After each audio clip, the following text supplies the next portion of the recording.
This week on Jerusalem Dateline, the expanding threat of the ISIS army. Plus, Water of Life, the Christian ministry that's bringing spiritual and physical relief to Iraq's refugees. And foreign policy fiasco, why some blame the Obama administration for the many crises shaking the world.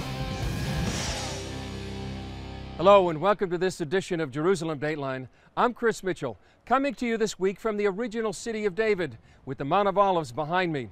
The terror group Islamic State controls large parts of both Syria and Iraq, but their ambitions go far beyond the land they now control, and could even threaten the state of Israel. Jordan is a major tourist destination. Each year, millions of tourists flock to famous sites like Petra. I think Petra is amazing. I think it truly is one of the wonders of the world. But now Jordan finds itself on the front lines with IS, the Islamic State. The group's aggressive moves toward Jordan's border have many worried about the future of King Abdullah and Jordan, also known as the Hashemite Kingdom. In this video, Jordanians fighting for the Islamic State in Iraq tore up their passports and pledged to slaughter the king. From their point of view, Jordan's an artificial country that has to be removed. Next stop is Israel. Looking at the map, Jordan shares a long border with both Syria and Iraq. You can also see Jordan serves as a buffer on Israel's eastern border. In the vast desert to the north, the Jordanians maintain a strong, well-armed, and trained military. But Israeli analyst Jonathan Fine sees Jordan's real threat coming from the inside, not its border. The danger is embedded in the potential of Muslim Brotherhood supporters, among them also Palestinians, who might cling and adhere to the ideology of the IS in Iraq. Hopefully, Jordan won't face this enemy. It has two strong allies in the U.S. and Israel. I don't think that I'm exaggerating that both Israel and the U.S. will prevent any takeover of IS on Jordan. Because from an Israeli point of view, the Eastern Front has always been a very sensitive issue. That's why Israel feels it's vital to control the Jordan Valley on its eastern border. But the threat goes far beyond the borders of the Hashemite Kingdom. In their eyes, the definition of the enemy is Western civilization, not a foreign policy of one government or another. And when they say they target the Judeo-Crusade alliance as their major enemy, they mean what they're saying. For now, Jordan, usually a quiet political player, sits on the front lines, part of the new reality in an ever-changing Middle East. Recently, the Islamic State declared the territory they control in Iraq and Syria a caliphate under Islamic Sharia law. Restoring the caliphate has been a dream of Islamists for decades. Recently, we sat down with Islamic expert Moshe Sharon about what is a caliphate and why is it so important to many of the world's Muslims. Professor Sharon, thank you for joining us on Jerusalem Dateline. There's been a lot of talk about the caliphate here in the Middle East. First of all, what exactly is the caliphate? Well, the caliphate was the leadership of Islam after the death of Muhammad, the prophet of Islam. He died in the year 632. The Islamic community was rather small, but then it turned to be an empire. And immediately after the Prophet's death, somebody from the Islamic community had to lead the community. And he was called, actually he was not called caliph, he was called the commander of the faithful. Later on, of course, the term caliph came in. And in fact, the empire which was created by Islam after the death of Muhammad was called the caliphate, which means this huge territory with huge Islamic community at the head of which there is somebody who substitutes. Basically, they say to substitute the prophet, but it's not true. Basically, somebody who substitutes God himself, because God is in heaven. Somebody has got to look after the faithful on earth, and of course, he is the caliph, because in Arabic the word caliph is a substitute. That happened in the 600s. Is there talk about reinstituting the caliphate? There is always the great dream that one day the whole of the Islamic world would unite under the leadership of the caliph, of he who would continue the action and all the things that had been done in the past by the Caliph of Islam. This is a dream. I'm not so sure that this dream can come true, but this dream holds together some kind of a feeling that under the Caliphate there is going to be a wonderful Islamic world. There's going to be a unity of all the Muslims. There is going to be a world power that cannot be matched by anything, because Caliphate is not only the leadership of the faithful from the religious point of view. There is no such a thing. The Caliph is not a religious leader. It's a mistake to think that he is like the Pope of the Muslims. He is a political and military leader, that under him all the Islamic world is united, and of course the war and the fighting against the Christian world would be far easier. Of course the Jews have got to be thrown out of the Holy Land, that's clear, but this is not the major aim of the Caliphate. The major aim of the Caliphate is to rule the world, and this can be done under the leadership of one Caliph who he himself only can declare a holy war, a jihad. So the memory of the Caliphate is like a fuel for the activity of Islam, politically speaking. So I'm not so sure that Egypt as such dreams about leading the Caliphate. There was only once that there was a Caliph in Egypt, and he was a Shiite. So Egypt is not going to lead the Caliphate, but what's important is that every real Muslim, every Muslim who thinks that Islam should, at the end of the story, lead the world and rule over it, every Muslim dreams about the reinstitution of the Caliphate. U.S. airstrikes helped break the ISIS siege in the town of Amaril in Iraq over the week. Still, tens of thousands of refugees are without water and sanitation. But as Gary Lane reports from the city of Erbil, CBN Disaster Relief was there, among others, providing hope and help.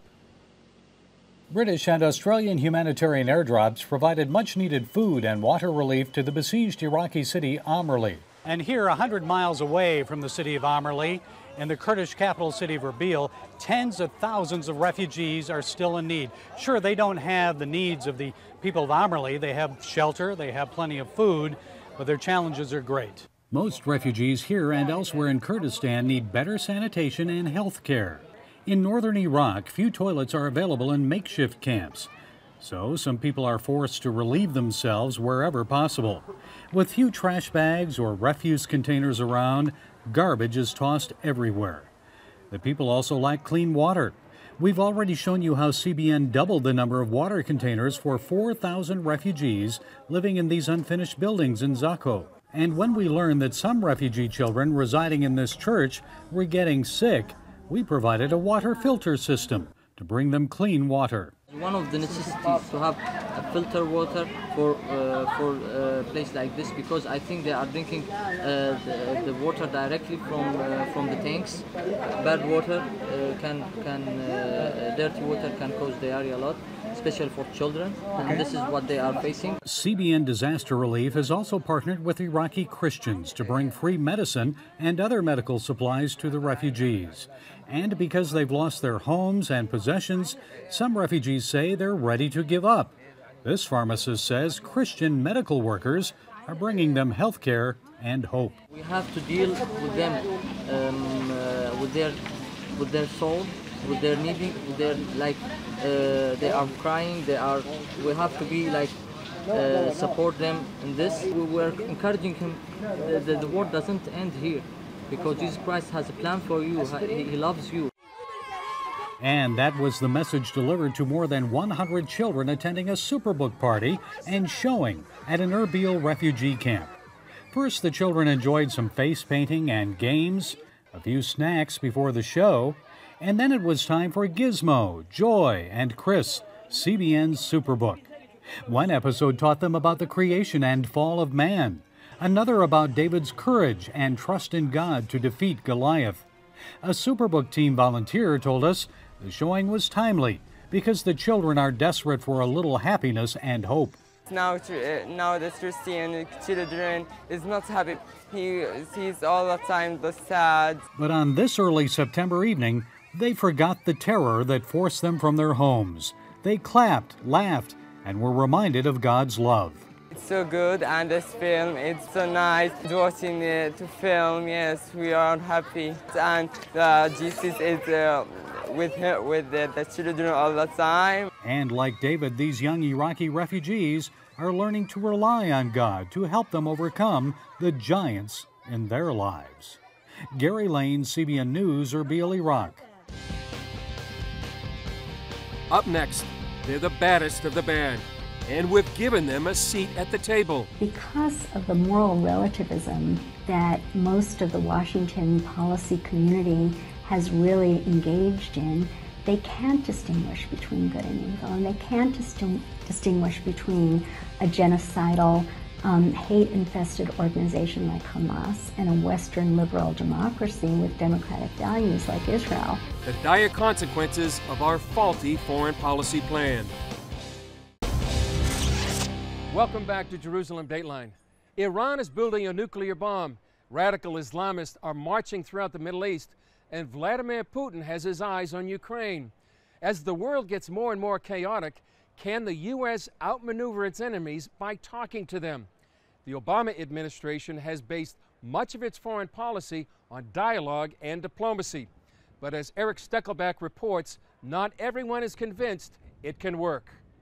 President Obama has caught heavy criticism in recent months for negotiating with the likes of the Taliban and Iran. Yet as far back as 2007, during a CNN YouTube debate, then candidate Obama made no secret of the fact that, unlike President Bush, he would seek dialogue with America's enemies. Would you be willing to meet separately, without precondition, during the first year of your administration in Washington or anywhere else, with the leaders of Iran, Syria, Venezuela, Cuba, and North Korea? I would.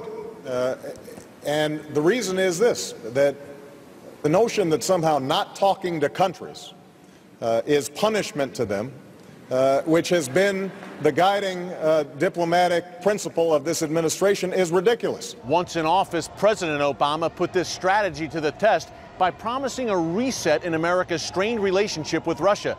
Vladimir Putin, on the other hand, had different ideas. In recent months, Russia seized the Crimea region of southern Ukraine and may have designs on the rest of that country and beyond. In addition, pro-Russian separatists stand accused of shooting down a Malaysian airliner over eastern Ukraine in July, killing nearly 300 people. The Obama administration has levied sanctions and warnings against Russia, but Putin does not seem to be changing course. We may want to be soft, we may want to repeat the mantra, the Cold War is over, but what matters is what he thinks, and we have to play the game on his terms if we're going to win. Michael Rubin is author of Dancing with the Devil, The Perils of Engaging Rogue Regimes. He says the Obama administration wrongly believes it can negotiate in good faith with the likes of Iran.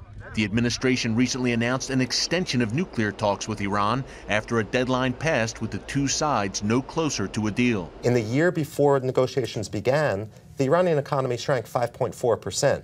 In order to get the Iranians to the table, we've given them $20 billion in sanctions relief and new investment. Despite ongoing talks with the Obama administration, the Iranian regime continues to sponsor global terrorism and threaten Israel, and cries of death to America remain staples at its rallies. Supporters of the president point out that Ronald Reagan met with Soviet leader Mikhail Gorbachev during the Cold War.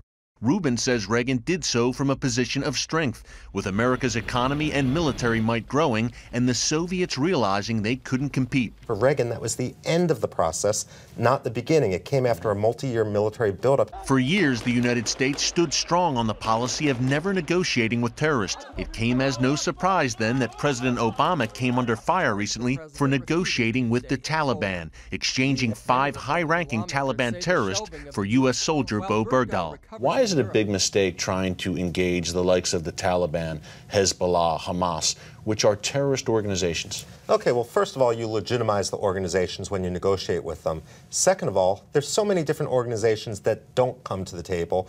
If they learn that the way to get to the table is to blow up buses, then that's what they're going to do. You don't want to create an incentive for bad behavior. Hamas gained legitimacy earlier this year when the Obama administration recognized it as part of a new Palestinian government.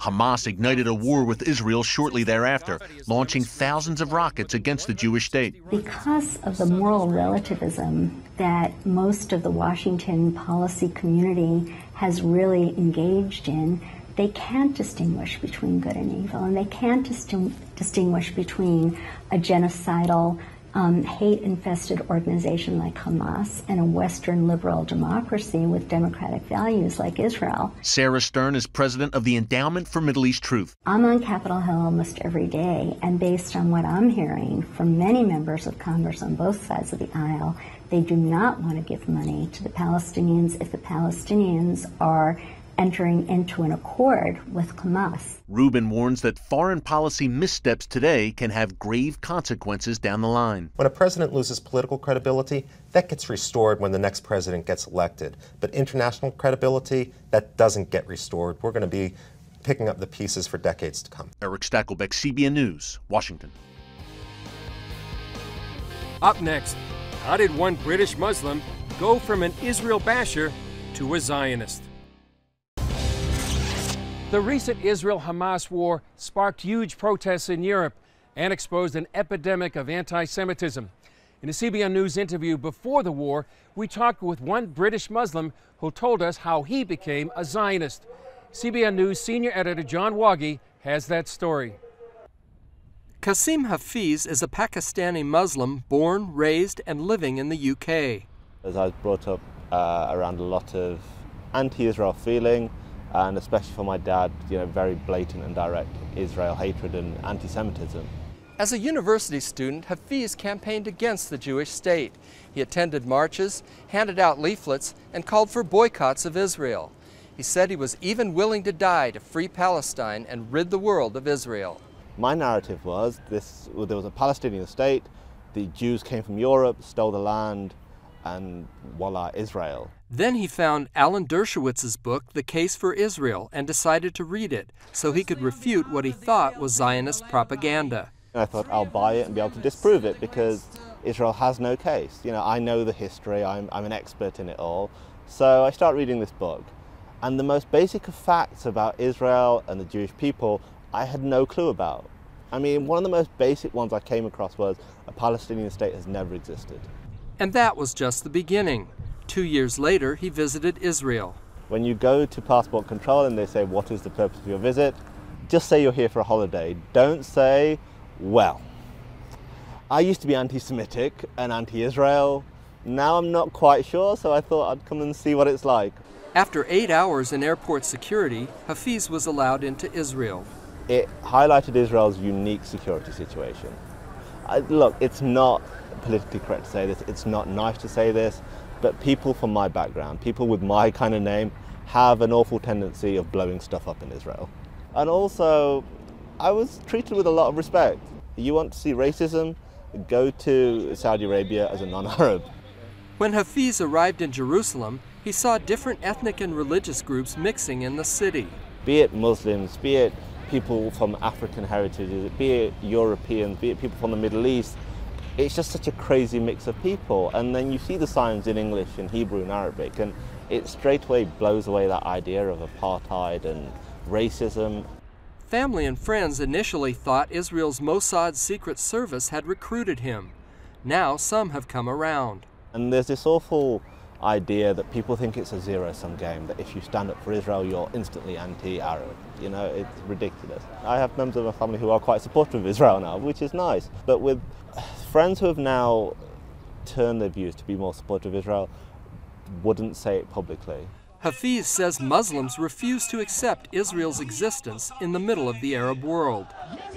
Then there are conspiracy theories and the pack mentality. I mean, it's that kind of ingrained that there's this global conspiracy by the Jews to destroy Islam and take over the world, and it's really sad, but this whole anti-Israel cause has become very popular. It's seen as the cool cause almost, and nobody wants to kind of break off from the kind of pack and be seen as an outsider. I mean, for me it was very difficult to go, okay, look, I was wrong. And I think that's a huge part of it. To have a revelation about the Jews and Israel, Hafiz says the Muslims must embrace reality. To actually step back and just look at the world, just think what you actually stand for. Is this irrational hatred over a group of myths that you've been told really worth it? And you've got to ask, do you really want peace? One of the most frustrating things for me is within the Muslim community, we have a double standard. We judge Israel and America by one standard which we refuse to apply to ourselves. Hafiz says his aha moment came at the Western Wall in Jerusalem. I feel I'm very blessed to be where I am because it has changed my life for the better. You know, it's beautiful to wake up without this hatred, without this anger. Is it God? I don't know. Maybe. John Wagi, CBN News, Jerusalem. Coming up, a look at some of the golden treasures of ancient Jerusalem. Jerusalem is often called the City of Gold, and an exhibit here in the City of David recently showed that gold often played a big part in the history of Jerusalem. The exhibit, called Jerusalem of Gold, displayed some of the rare golden artifacts found in the City of David, the original Jerusalem. Archaeologist Gabby Barkai says gold has been a part of Jerusalem's history for thousands of years. Gold was represented very much in Jerusalem. The inside of Solomon's temple was covered with gold. The 5 gold coins on display are worth more than $500,000. A young British volunteer from London was brushing a shelf in the wall, and suddenly, like a casino, golden coins started falling down. 264, it's the largest golden treasure found in Jerusalem. The exhibit crowned the City of David's 15th annual archaeology conference. Aaron Horowitz says the City of David itself has changed the world. In fact, this small area, the City of David, is only 45 dunams. It's about 11-something acres. It's a small, ancient city, but it's had more impact on humankind than any other city in the world. Horowitz says the impact of the city is that the Bible was written there. The Bible that came out of Zion has affected the spirit of man. We would probably be better off if we learned more from the Bible and tried to live according to the values of the Bible. So yes, I think that the Bible has had a tremendous impact on mankind, and I believe that it's not over, that the story is just beginning. Well, that's it for this edition. I'm Chris Mitchell, coming to you from the City of David. We'll see you next time on Jerusalem Dateline.